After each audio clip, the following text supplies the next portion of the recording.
মাননীয় সাংবাদিক বন্ধুগণ, আসসালামু আলাইকুম ওয়া রাহমাতুল্লাহি ওয়া বারাকাতুহু।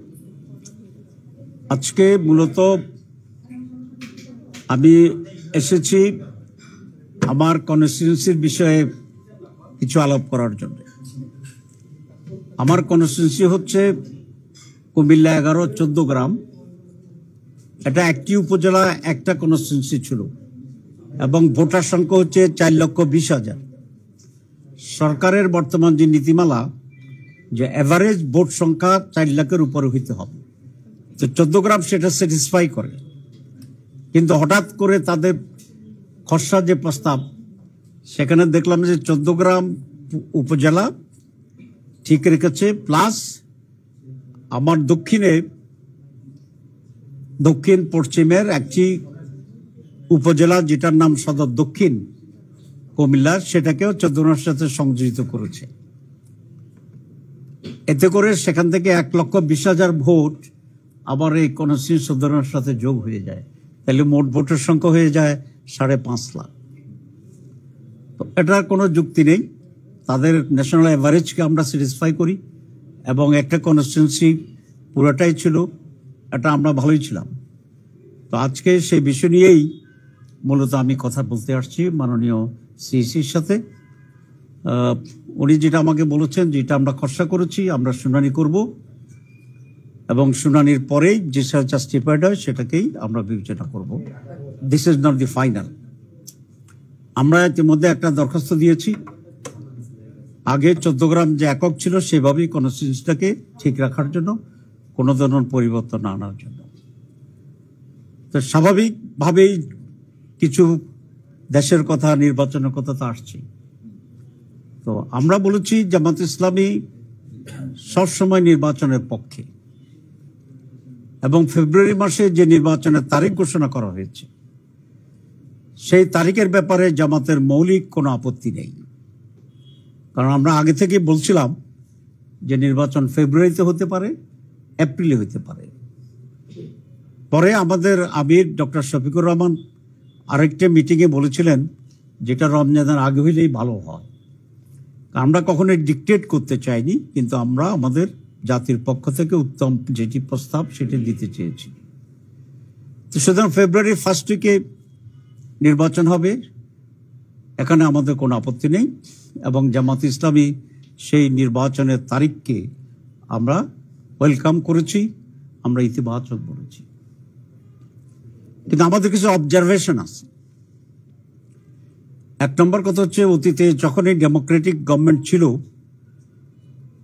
নির্বাচনের আগে মেজর স্টেক হোল্ডার যে পলিটিক্যাল পার্টিগুলো থাকে তাদের সাথে সরকার মত বিনিময় করে, আলাপ করে এবং এক ধরনের সকলে মিলেই একটা পরিবেশে নির্বাচনের তারিখ ঘোষণা করা হয়। যেহেতু এই সরকার খুব ইলেক্টেড কোনো গভর্নমেন্ট না, ইন্টারিম গভর্নমেন্ট, তারা অনেক সময় এসব ধারাবাহিকতা আমি জানি না করে কিনা, কিন্তু এটা উত্তম হতো আমরা বলেছি অবজারভেশনে, যে আগে মেজর দলগুলোর সাথে আলাপ করে প্রধান উপদেষ্টা যে ডেটে যেভাবে চায় সেই ডেটেই করতে পারতো, কিন্তু আগে একটু আলাপ আলোচনা করলে সেটা সকলের জন্য একটা নিজস্বতার বহিঃপ্রকাশের একটা সুযোগ ছিল। এটা আমাদের একটা অবজারভেশন। 2 নম্বর অবজারভেশন হচ্ছে, নির্বাচনের তারিখ বা মাস নির্ধারিত হয়েছে, কারণ অফিসিয়ালি তো ইলেকশন কমিশন ফাইনাল ডেটটা ডিক্লেয়ার করবে, যেটা ওনারা বলেছেন ডিসেম্বরে ওনারা ডিক্লেয়ার করবেন। হাউভার, কিন্তু নির্বাচনের জন্য তো সবচেয়ে বড় যে বিষয়টি সেটা হচ্ছে একটা credible, fair, free, participatory election. এটাই গণতন্ত্রের দাবি, এদেশের মানুষের দাবি। 3টি পরপর নির্বাচনে ভোট দিতে না পারায় এককভাবে নির্বাচনে কন্ডাক্ট করে জিতে যাওয়ার যে পরিস্থিতি তৈরি হয়েছিল মানুষের ভিতরে, এখনো সেই সংজ্ঞাটা কাটেনি যে নির্বাচন ফেয়ার হবে কিনা। সেজন্য আমরা বলেছি সরকারকে অনেকগুলো উদ্যোগ নিতে হবে যাতে করে মানুষ কনফিডেন্স পায় যে এবার নির্বাচনটি সঠিক হবে, আমরা ভোট দিতে যেতে পারবো। 2 নম্বর, সরকার কমিটমেন্ট দিয়েছিল, আপনারা জানেন যে রিফর্মস, সংস্কার, বিচার এবং নির্বাচন। তো তাহলে নির্বাচনের আগেই আরো দুটো কাজ সারতে হবে আমাদেরকে। একটা হচ্ছে বিচারকে দৃশ্যমান করতে হবে, সিম্বলিক করতে হবে। সকল বিচারের সময় সম্ভব না, আমরা এটা জানি, কিন্তু এটা সিম্বলিক এবং দৃশ্যমান করতে হবে যে গভর্নমেন্ট বিচারে সিনসিয়ার আছে, তারাও জুলাইয়ের চেতনাকে ধারণ করে কালপ্রিটদেরকে শাস্তির ব্যবস্থায় আওতায় আনবে। আর 2 নম্বর হচ্ছে সংস্কার। এটা প্রধান উপদেষ্টা বলছেন এটা আমার মূল এজেন্ডা। আগের মতোই যদি আমরা থেকে যাই পুরোপুরি ভাবে, তো তাহলে what is the difference between this government and the last governments? যেহেতু লাস্ট গভর্নমেন্ট অবৈধ, এখানে বৈধতা আছে।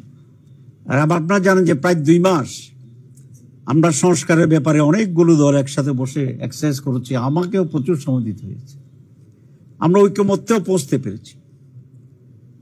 কিন্তু হঠাৎ করে সেখানে একটা শ্লথতা আমরা দেখলাম যে আমরা একমত হয়েছি, তারপরে কি? একমত আমরা এই জন্যই হয়েছি যাতে এগুলো ইমপ্লিমেন্ট করা যায়। তো সেই জন্য আমরা বলেছি এটা আইনের ভিত্তি দিতে হবে, এটা পসিবল। যে বিভ্রান্তি চড়াচ্ছে যে গভর্নমেন্টের সময়টা সম্ভব নয়, এটা একেবারে বিভ্রান্তি এবং মিথ্যাচার। আপনারা জানেন যে পাকিস্তানের 70 যে নির্বাচন হয়েছিল, এটা লিগেল ফ্রেমওয়ার্কের মাধ্যমে হয়েছিল। তখন তো মার্শাল ল ছিল ইয়াহিয়া খানের, তো সে নজির আমাদের আছে। আমাদের মুজিবনগর সরকার যেটা ছিল প্রায় 9 মান্থস, তো সেটাকেও তো একটা প্রোক্লেমেশনের মাধ্যমে বৈধতা দেওয়া হয়েছে। শহীদ প্রেসিডেন্ট জিয়াউর রহমান যখন হানা ভোট করছিলেন তখনও সংবিধান ছিল না, উনি হানা ভোটের ভিতরে রেফারেন্ডাম, যেটাকে আমরা বলছি, রেফারেন্ডামের মাধ্যমে প্রেসিডেন্ট হিসাবে বৈধতা নিয়েছে। এবং আরো 2টি রেফারেন্ডামের পরেও আরো 2টি উনি প্রোক্লেমেশন করেছিলেন সেই সময়। আমাদের এরশাদ সাহেবের সময়ও 2টি প্রোক্লেমেশন ছিল। এবার যে গভর্নমেন্ট আছে এটা তো কনস্টিটিউশন নাই, কিন্তু সুপ্রিম কোর্টের একটা অনুমোদনের ভিতরে ওনারা যেটা বলছেন 106 এই ধারায় এই গভর্নমেন্ট এখন চলছে। নির্বাচনের পরে নির্বাচিত সরকারকে, পার্লামেন্টকে এই সব কিছুকে রেটিফাই করতে হবে, এতে কোনো সন্দেহ নেই। কিন্তু এখন এটার আইনি ভিত্তিতে এক্সিকিউট করা সম্ভব। আমরা একটা বিশেষজ্ঞ কমিটি করেছি অলরেডি, এবং তারাও তাদের ওপিনিয়ন দিচ্ছে। আমি পত্রিকায় সাংবাদিক সম্মেলনের মাধ্যমে দেখেছি ঐক্যমত্য কমিশনের যিনি ভাইস চেয়ারম্যান বা আমাদের মিটিংয়ের সভাপতি ছিল, উনি দেখলাম বলছে যে ওনারা এক্সপার্ট কমিটির সাথে আলোচনা করবে। আমরা এটাকে ওয়েলকাম জানাচ্ছি, এবং এক্সপার্ট কমিটির ওপিনিয়ন নিঃসন্দেহে পজিটিভ থাকবে, যেহেতু আমাদের ডাইরেক্ট ইনস্টেন্স আছে। আপনি ইংরেজি একটি কথা জানেন যে example is better than president. তো বাংলাদেশে এরকম অনেক এক্সাম্পল, একটা এক্সাম্পল না, গণভোটের এক্সাম্পল আছে, লিগেল ফ্রেমওয়ার্কের এক্সাম্পল আছে, অর্ডিন্যান্সের এক্সাম্পল আছে। তো যে কোনো একটাকে এখন আমরা ব্যবহার করে এটাকে আমরা বলতে দিতে হবে, এবং সংস্কারের ভিত্তিতেই নির্বাচন হইতে হবে, যেটি কিছুটা হইলেও ফেয়ার ইলেকশনের একটা আস্থা বা ফেয়ার ইলেকশন হবে এরকম একটা কনফিডেন্স মানুষের গ্রো করতে পারে। শুধু আমার দাবি খুব স্পষ্ট যে আমরা অবশ্যই নির্বাচন চাই, নির্বাচনে আমরা অংশগ্রহণ করতে চাই, কিন্তু নির্বাচনকে ফেয়ার করার শর্তটাকে আমরা জোর করব, এখানে খুব গুরুত্বের সাথে বিবেচনা করতে চাই। সেই জন্যে ঐকমত্য কমিশনের যে সুপারিশ আছে সেগুলোকে আইনি ভিত্তি দেওয়া, বাস্তবায়ন করা, এবং সেই ভিত্তিতে আগামী নির্বাচন হইতে হবে। আমাদের কিছু বাড়তি পলিটিক্যাল দাবি আছে, যেটার সংসদে একটা পোর্শন আমরা একমত হয়েছি, সেটা হচ্ছে পিআর আপার হাউসে। কিন্তু আমাদের দাবি হচ্ছে PR total, upper house and lower house both, এবং সেই ইস্যুতে আমরা আন্দোলন করব, সেটাকে আমরা রিয়েলাইজ করার জন্য চেষ্টা করব। এটার কারণ হচ্ছে 54 বছরের ট্রেডিশনাল নির্বাচনের পদ্ধতিতে আমরা দেখেছি যেখানে ফেয়ার ইলেকশন কখনো নিশ্চিত করা যায় নাই। সুতরাং এই দীর্ঘ সময়ের ব্যর্থতার প্রেক্ষিতে আমরা একটা নতুন এক্সপেরিমেন্ট করতে চাই, যারা পৃথিবীর প্রায় 70-80টা দেশে আছে, যেটা মোর প্রতিনিধিত্বমূলক। একজন 51% পেয়েছে, একজন 49% পেয়েছে। বর্তমান ট্রেডিশনাল সিস্টেমে যিনি 51 পেয়েছেন উনি গলায় মালা পরবেন, জিন্দাবাদ। আর যিনি মাত্র 2% কম পাইছেন তিনি 0 হয়ে যাবেন। আগে যখন ইলেকশন করতাম, বিশেষ করে মহিলারা বলতো বাবা ভোট পাসাবো না, তখন বুঝতাম না, এখন থেকে ঠিকই আছে, মানে that will not be valued at all. কিন্তু পিআর সিস্টেমে আপনি 49% এখানে পেয়েছেন, আর কোথাও আপনি 52% পেয়েছেন, আর কোথাও আপনি 10% পেয়েছেন। সারা বাংলাদেশের ইন টোটালিটি আপনার স্ট্রেংথটা কি সেটা প্রতিনিধিত্ব হবে, এবং সেই প্রফেশন আনুপাতিক করেই আপনি পার্লামেন্টে আসন গ্রহণ করবেন। এটা আমরা মনে করি ভোটারদেরকে ভ্যালু দেওয়া হয় প্রত্যেকটা ভোটকে, এবং ভোট কেন্দ্র দখল করে ওই জায়গায় এমপি হয়ে যাওয়ার যে বিগত দিনগুলোর যে কালচার, সেটাও আর থাকবে না। কারণ তিনি তো কেন্দ্র কেন দখল করবেন? কারণ উনি যে এখান থেকে এমপি হবে এটা নিশ্চয়তা নেই। উনি টাকা কেন খরচ করবেন? উনি এমপি হবেন এটা কোনো নিশ্চয়তা নেই। সুতরাং একটা ফ্রি ফেয়ার ইলেকশনের জন্য মোর প্রতিনিধিত্বমূলক যে সিস্টেম সারা দুনিয়ায় আজকে প্রবর্তিত আছে, this is new for Bangladesh. বাংলাদেশের নতুন, বিশ্বে নতুন নয়। আমরা মনে করি এটা জনগণের ভোটের রাইটসকে নিশ্চিত করবে। আমরা সেই দাবি আমরা উত্থাপন করছি। আমরা আজকে মাননীয় সিসিকে বলেছি যে নির্বাচনের পূর্ব শর্ত হচ্ছে লেভেল প্লেইং ফিল্ড, খেলার মাঠটা সমান হইতে হবে, কারোটা উঁচা নিচা এটা হবে না। এবং উনি আমাদেরকে নিশ্চয়তা দিচ্ছেন, বলেছেন, যদিও এটা আজকে আমার জামাতের পক্ষ থেকে ওইরকম প্রতিনিধিত্বমূলক নয়, তারপর উনি বলেছেন যে আমার দিক থেকে আমি সাধ্যমতো এই ব্যাপারে আমি সিরিয়াস থাকবো। আমি ইমানি দায়িত্ব মনে করি এই দায়িত্ব নিয়েছি, কারো প্রতি কোনো রাগ বিরাগ বা ফেভার আমি করব না। আমার জীবন থাকতে হলেও আমি এটাকে ফেয়ার ইলেকশনের জন্য যে ভূমিকা দেবো, কারণ আমরা সেটা নেব। আমরা চিফ ইলেকশন কমিশনের উপরে এখনো আস্থা রাখতে চাই, এবং আগামী দিনে আমাদের এই যে লেভেল প্লেইং ফিল্ড তৈরি করা, তারপরে ঐকমত্য কমিশনের এটা বাস্তবায়ন করা, তারপরে পুলিশ, এসপি, ডিসি তাদেরকে সঠিক নিরপেক্ষ লোকদেরকে বসানো এবং বিভিন্ন জায়গায় সেট এবং ট্রান্সফার করা, এগুলো খুবই জরুরি এবং আমরা সেইটা দেখতে চাই। এবং আমরা এরকম একটি বাংলাদেশের মানুষ অথবা বাংলাদেশ আর কোনো রিগড মানে দখল বা আনফেয়ার ইলেকশন বাংলাদেশ আর সহ্য করার মতো ক্ষমতা বাংলাদেশের নেই।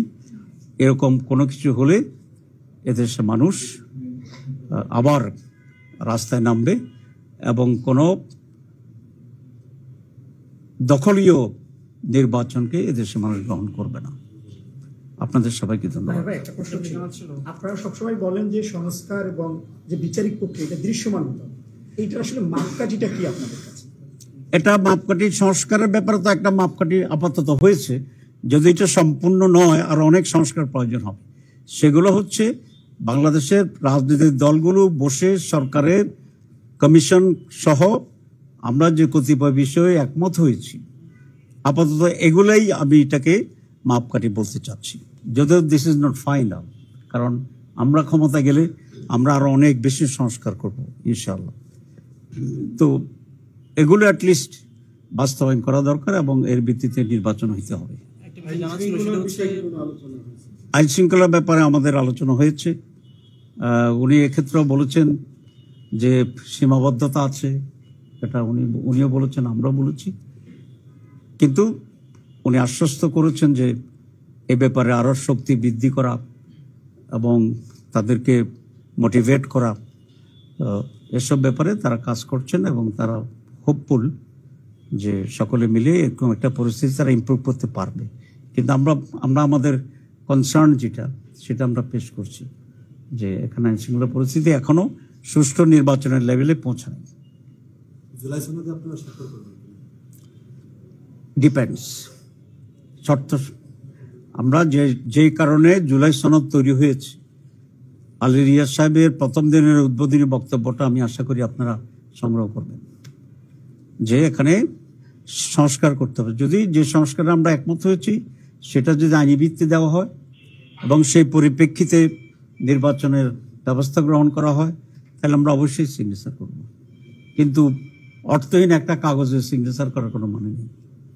একটা বিষয় জানা ছিল, সেটা হচ্ছে কমিশন তো আচরণবিধি নিয়ে কাজ করছে, যেবারে পোস্টার ব্যবহারটা বাতিল হয়ে যাচ্ছে, সেই সাথে বিভিন্ন কেন্দ্রগুলোতে সিসিটিভি ফুটেজের সিসিটিভি ক্যামেরা স্থাপন করতে যাচ্ছে। এই নিয়ে আপনাদের কোনো ইয়া করেছিলেন আপনারা? হ্যাঁ, আমরা তো আচরণবিধিতে কি কি যুক্ত হতে পারে? প্রত্যেক ভোট সেন্টারে সিসি ক্যামেরা ফিট করার ব্যাপারে এটা আমাদের অরিজিনাল প্রস্তাব ছিল এবং এটা আমরা কন্টিনিউ করেছি। সুতরাং এই সিদ্ধান্তকে আমরা স্বাগত জানাই। আর আইন শৃঙ্খলা পরিস্থিতিতে যারা ভূমিকা রাখবে তাদের জন্য যে বডি ক্যামেরা যে প্রস্তাব করেছে, এটাও আমাদের প্রস্তাব ছিল আগে, এটা অ্যাকসেপ্ট করেছে ইলেকশন কমিশন, এই জন্য আমরা ধন্যবাদ জানাই। আর আচরণবিধি ওনারা তৈরি করছে, ওনারা করে আমাদেরকে যখন খসড়া দেবে তখনই আমরা এই ব্যাপারে আমাদের বিস্তারিত মত এবং পুরো সুপারিশ দেব। নির্বাচন সিইসিটা বলেছেন, আমিও ওনাকে সাজেস্ট করছি যে এই চিফ অ্যাডভাইজার যে ঘোষণাটা দিয়েছে এটা ভালো হতো সকলের সাথে আগে কথা বললে। তো আমি ওনাকে বলেছি আপনি মেজর পলিটিক্যাল স্টেক যারা তাদের সাথে মিটিং করেন, উনি এটাতে রাজি হয়েছে এবং আমরা আশা করি তারা মিটিং করবে। এর বাইরেও জামাত ইসলামের পক্ষ থেকে সরাসরি আমরা একটা ডেলিগেশন দেখা করব। আজকেরটা তো বলেছি অনেকটা আমার এলাকার, আর তার প্রাসঙ্গিকভাবে আমরা ছোট করে একটু জানতে চাই, আপনাদের দলের পক্ষ থেকে কিন্তু বিভিন্ন সময় বলা হচ্ছিল যে কমিশন কোনো ধরনের নির্বাচন আয়োজন করেনি, বর্তমান যারা আছে তাদের আপনারা হচ্ছে মাঝামাঝি অবস্থান একটা মতামত ছিল আপনাদের। এখন এই অবস্থায় এসে আপনাদের কমিশনের প্রতি ইয়াটা কতটুকু আসলে?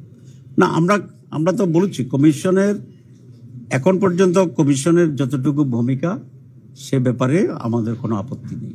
কিন্তু এটা হচ্ছে ফার্স্ট রাউন্ড সেকেন্ড রাউন্ড খেলা, ফাইনাল সেমিফাইনাল তারা কিভাবে করে সেটা আমরা দেখব। যদি এটা নিরপেক্ষ নির্বাচনের জন্য উপযোগী হয় এবং যা যা এদেশের মানুষ আশা করে সুস্থ নির্বাচনের ব্যবস্থা গ্রহণ করা, সেটা যদি ওনারা করেন তাহলে তো কোনো আপত্তি নেই। আচ্ছা, নিম্নকক্ষের যে ইয়ার পদ্ধতি না হলে আপনারা আন্দোলন করবেন বলছেন, এটা একটু যদি ক্লিয়ার করতেন। হ্যাঁ, আমরা আমাদের যে মানে নিম্নপক্ষী ক্লিয়ার না হলে আপনারা নির্বাচনে যাবেন কিনা? জি, আমরা তো নির্বাচনে যাবো এটা বলে দিয়েছি, এক নম্বর কথা। 2 নম্বর, নির্বাচনে যাওয়ার আগে যে সমস্ত আমাদের দাবি শর্ত আছে এটা নিয়ে আমরা পার্শ্ব করতে আসি, পার্শ্ব করবো এবং আমরা আশা করি আমরা আমাদের লক্ষ্যে পৌঁছতে পারবো। Thank you. আপনারা